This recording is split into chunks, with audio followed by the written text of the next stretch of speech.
सभी सम्मानित धम्म बंधुओं को सादर नमो बुद्धाय, जय भीम। मैं डॉक्टर DN बौद्ध आप लोगों के सामने आज के इस बुद्ध एंड हिज धम्मा के पाठ में आज 23वें वीडियो में आप लोगों को बताना चाहता हूँ, जो समाज में गलत अवधारणा प्रकाशित हैं या पढ़ाई जाती हैं कि तथागत भगवान बुद्ध सिद्धार्थ गौतम किसी शव को देख करके विचलित हो गए, किसी दुबले पतले वृद्ध को देख करके विचलित हो गए, किसी बीमार व्यक्ति को देख करके विचलित हो गए और वह घर द्वार चोरी से छोड़ के चले गए। यह पढ़ाया जाता है, यह भ्रामक है, गलत है। सत्य क्या है? सत्य पर निगाह डालिए। जो डॉक्टर भीमराव अम्बेडकर साहब द्वारा रचित ग्रंथ भगवान बुद्ध और उनका धम्म के इस पाठ में कि उनको देश छोड़े जाने का जो सुझाव दिया गया था, वह शाक्य संघ के सेनापति का सुझाव था। उसमें आपके पिछली वीडियो में बताया गया था कि सेनापति और संघ के बीच और तथा सिद्धार्थ गौतम के बीच संघर्ष हुआ। संघर्ष में पूर्ण बहुमत से सेनापति जीत गया और तथागत भगवान बुद्ध सिद्धार्थ असफल रहे। तब उन्होंने प्रण किया कि जैसा हमें सेनापति या संघ निर्णय लेगा उस पर हम अमल करेंगे। इसी परिप्रेक्ष्य में आज की वीडियो में दूसरे दिन सेनापति ने शाक्य संघ की दूसरी सभा बुलाई। इसका उद्देश्य था कि उसके अनिवार्य सैनिक भर्ती के प्रस्ताव पर विचार हो। जब संघ एकत्र हुआ, उसने प्रस्ताव किया कि उसे आज्ञा दी जाए कि वह 20 वर्ष और 50 वर्ष के बीच के प्रत्येक शाक्य के लिए कोलियों के विरुद्ध लड़ने के निमित्त सेना में भर्ती होना अनिवार्य होने की घोषणा कर दी जाए। सभा में दोनों पक्ष उपस्थित थे। वे भी जिन्होंने संघ की पहली सभा में युद्ध घोषणा के पक्ष में मत दिया था और वे भी जिन्होंने इसके विरुद्ध मत दिया था। जिन्होंने इस पक्ष में मत दिया था, उनके लिए सेनापति का प्रस्ताव स्वीकार करने में कोई कठिनाई नहीं थी। यह उनके पूर्व निश्चय का स्वाभाविक परिणाम था। लेकिन जिस अल्पमत ने उक्त निर्णय के विरुद्ध मत दिया था, उसके सामने एक कठिनाई थी। उसकी समस्या थी कि बहुमत के आगे सर झुकाना अथवा नहीं झुकना चाहिए। अल्पमत का निश्चय था कि बहुमत के आगे सिर न झुकाया जाए। इसी लिए उन्होंने उस सभा में उपस्थित रहने का भी निर्णय किया था। दुर्भाग्य से किसी ने यह साहस नहीं किया कि यही बात खुलकर कह सके। कदाचित वे बहुमत का विरोध करने के परिणाम में परिचित थे, अर्थात वह जो सेनापति का निर्णय था उसके खिलाफ कोई भी जाना नहीं चाहता था, सिवाय सिद्धार्थ गौतम के। अब यहाँ पर बात आ रही है कि आखिर सिद्धार्थ गौतम ही अकेले पड़ गए। उनके साथ सभी लोग थे, लेकिन आज भी वही दशा है। आप भी देखिए कि जिसके पास धन बल है, पैसा बल है, बाहुबल है, आज सत्य का साथ देने वाले भी उसी तरह झुक जाते हैं। इसीलिए ऐसे उल्लुओं की सभा कभी भी निर्णायक अपना अधिकार, अपना वजूद नहीं ले सकती। यह तथागत भगवान बुद्ध ने सिद्धार्थ गौतम ने सिखाया कि जब तक आप अपने सत्य के मार्ग पर अड़ग नहीं रहेंगे, तब तक आप उल्लू बनते रहेंगे, चाहे आप अकेले हों या ज़्यादा हों। जब सिद्धार्थ ने देखा कि उसके समर्थक मौन हैं, तो वह उठ खड़ा हुए। देखिए, अगर समर्थक मौन हैं तो वह समर्थक नहीं, वह कहीं न कहीं भयभीत लोग हैं, उल्लू लोग हैं। और उसने संघ को संबोधित करते हुए उन्होंने बोले कि मित्रों, आप जो चाहे कर सकते हैं, आपके साथ बहुमत है, लेकिन मुझे खेद के साथ यह कहना पड़ता है कि मैं अनिवार्य सैनिक भर्ती का विरोध करता हूँ। मैं आपकी सेना में सम्मिलित नहीं होऊंगा, मैं युद्ध में भाग नहीं लूंगा।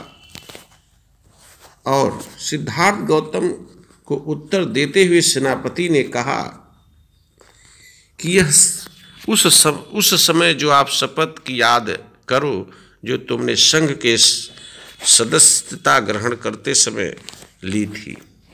यह बात याद रखिए, यदि तुम अपने दिए गए वचनों में से किसी एक का भी पालन न करोगे तो तुम सार्वजनिक निंदा के भाजन बनोगे।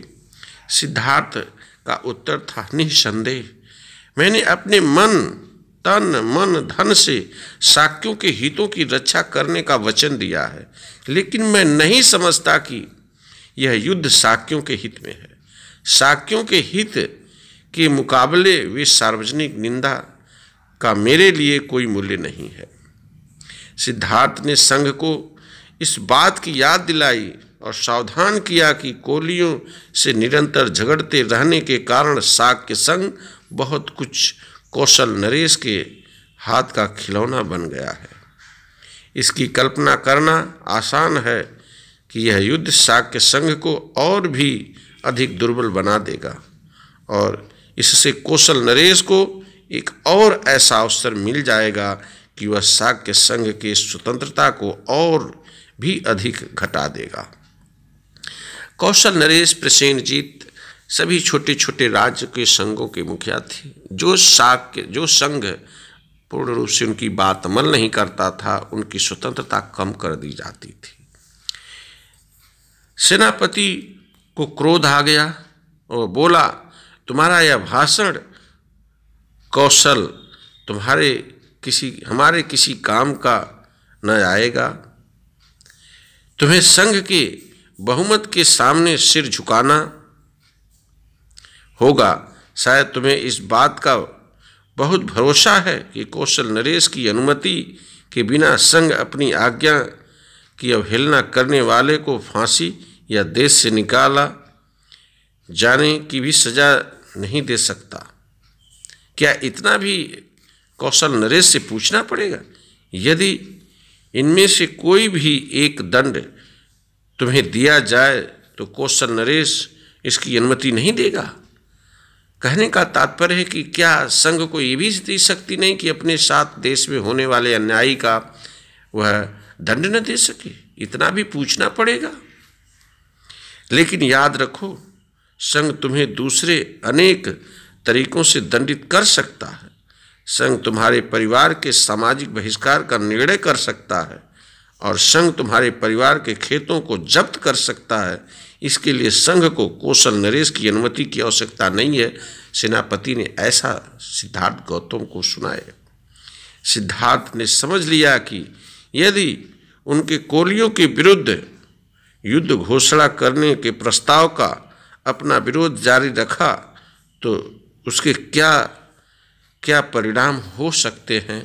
इसलिए वह 3 बातों में से एक का चुनाव कर सकता था। सेनापति सेना में भर्ती होकर युद्ध में भाग ले सकता था, पहला था। दूसरा, फांसी पर लटकाया जाए, देश से निकाल दिया जाना स्वीकार कर सकता था। अपने परिवार के लोगों का सामाजिक बहिष्कार, उनके खेतों की जब्ती के लिए राजी हो सकता है। ये 3 बहुत बड़े उनके सामने दंड थे। पहली बात पर वह किसी भी हाल में स्वीकार नहीं कर सकते, वह इस विषय पर दृढ़ थे। तीसरी बात पर वह विचार तक न कर सकते थे, क्योंकि यह परिस्थिति उसने सोचा कि उसके लिए दूसरों की बात सार्वजनिक मान्य नहीं हो सकती। कहने का तात्पर्य है कि मैं अपने विचारों से है तो मैं इसको परिवार को क्यों दंडित करूं, मुझे दंड मिलना चाहिए। तदनुसार सिद्धार्थ ने संघ को संबोधित किया और कृपया मेरे परिवार को दंड न दिया जाए, सामाजिक बहिष्कार द्वारा उन्हें कष्ट न दें, उनके खेत जब्त करके उन्हें जीविका विहीन न करें। वे निर्दोष हैं, अपराधी तो मैं ही हूँ, मुझे अकेले ही अपने अपराध का दंड भोगने दें। चाहे आप मुझे फांसी से लटका दें या चाहे देश से निकाला दे दें, आप जो चाहे दंड दें, मैं खुशी से उसे स्वीकार कर लूँगा इस शाक्य संघ की रक्षा के लिए। मैं अपने इस शाक्य संघ की रक्षा के लिए दृढ़ संकल्पित हूँ। यदि मेरे न रहने से शाक्य की कुल मर्यादा बच जाए तो मैं इस बात को वचन देता हूँ कि मैं इस की शिकायत क्वेश्चन नरेश को न दूंगा। इस तरह से वक्तव्य सिद्धार्थ गौतम के थे। ऐसे दृढ़ संकल्प रखने वाले व्यक्ति, जिसका बुद्धि और विवेक सार्वजनिक रूप से हो, ऐसे व्यक्तित्व वाले व्यक्ति कभी असफल नहीं हो सकते। कठिनाइयों से घिर सकते हैं लेकिन असफल नहीं हो सकते। और दुनिया में उन्होंने करके दिखलाया, लेकिन उसके साथ उन्होंने बहुत बड़ा त्याग किया। लोगों की भ्रांतियों से विचलित ना हो। उन्हें देश निकाले की सजा मिली थी, क्यों कि सत्य की खोज करना था। इसलिए उन्होंने इतना बड़ा निर्णय लिया, अपने परिवार को निर्णय से दंड से बचाया। इसलिए साथियों, आज की इस बीके महागुरु चैनल पे आप सभी लोगों को इस वीडियो में नमो बुद्धाय, जय भीम, जय भारतीय संविधान।